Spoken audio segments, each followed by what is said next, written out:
My name is Anna-Marie Janzen, and my degree is in Peace and Conflict Transformation Studies. This is a mouthful, I know, so we call it PACS for short, PCTS. Some of you may know what PACS is, and some of you may not, and some of you may think you do, but you actually don't.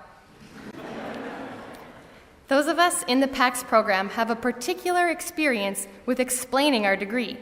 Unlike those taking business, theology, or English, there is not a general understanding in the world of what peace and conflict transformation studies is, nor is there a very easy answer to my favorite question, what can you do with that? So first, what is peace and conflict transformation studies? It is the study of peace and how conflict can and is transformed. It sounds simple enough, but unpack the words alone and you end up with a whole host of complexities. What is peace? What does it mean? What does it look like? How can it be achieved? What is conflict? What does it mean? What does it entail? Is it good? Is it bad? How can it be transformed? What does transformation mean? Transform into what? Exploring these questions and what they mean for how we view and interact with the world has a lot to do with my education in PACS. We seek to understand the concept of violence, how it exists in the very structures of society, and how that influences the lives of every person. We investigate the concept of peace and what it entails, how it is built, and how it can be sustained. We dive into theories of how change happens. We study nonviolent movements and how nonviolent action has been used and can be used. We explore how wide-scale conflict and the conflicts between individuals evolve. We study social movements that have built peace or sought to build peace, and again come to the conclusion that every situation requires a different approach, a creative response, and an understanding that people and circumstances are complex. In my education, I have had the opportunity to study the typical things most people would think of with words like peace and nonviolence, such as Gandhi's efforts for an independent India and the American Civil Rights Movement. But I have also had the pleasure of learning about nonviolent movements all over Europe during the Second World War, which I certainly didn't learn about in my high school history classes.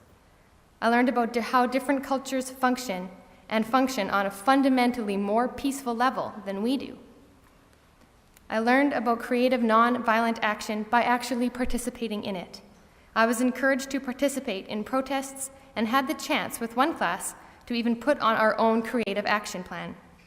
We poster bombed the school with images of what I like to call peace martyrs, people throughout history who have suffered, sacrificed, and died for the sake of peace, in order to celebrate their lives, their actions, and to encourage others to think about what it really means to love people. Naturally, it has been a very interesting time to get such an education. In the past few years, the world has experienced several extreme natural disasters. We have seen the increase in the use of social media to bring about change, with the Arab Spring and the Egypt Revolution, as well as the Occupy movement that spread throughout the world. We have witnessed the increased militarization of our own government and the continuing violence in Syria. We have watched the debate around the C-10 crime bill and what it means for Canada to take a more extreme, tough-on-crime approach. We have experienced the Coney 2012 campaign and the constant struggle to do what is right, but in an appropriate way.